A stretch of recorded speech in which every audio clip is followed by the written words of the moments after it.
গুরুতর অসুস্থ BNP chairperson ও সাবেক প্রধানমন্ত্রী বেগম খালেদা জিয়ার দ্রুত রোগ মুক্তি ও দীর্ঘায়ু কামনায় খুলনা মহানগর বিএনপির উদ্যোগে বুধবার দুপুরে রূপসা বাস স্ট্যান্ড এলাকায় সদকা হিসাবে গরু জবাই করে বিভিন্ন মাদ্রাসা ও এতিমখানায় মাংস বিতরণ করা হয়।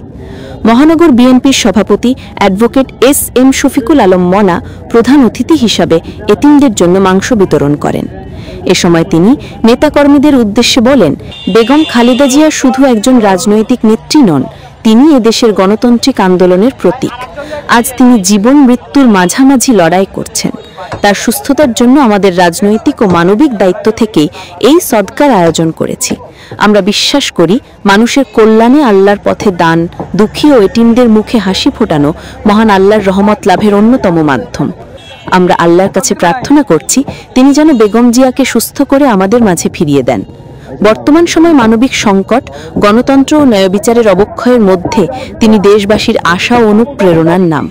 তার সুস্থতা শুধু বিএনপির নয়, জাতিরই প্রত্যাশা।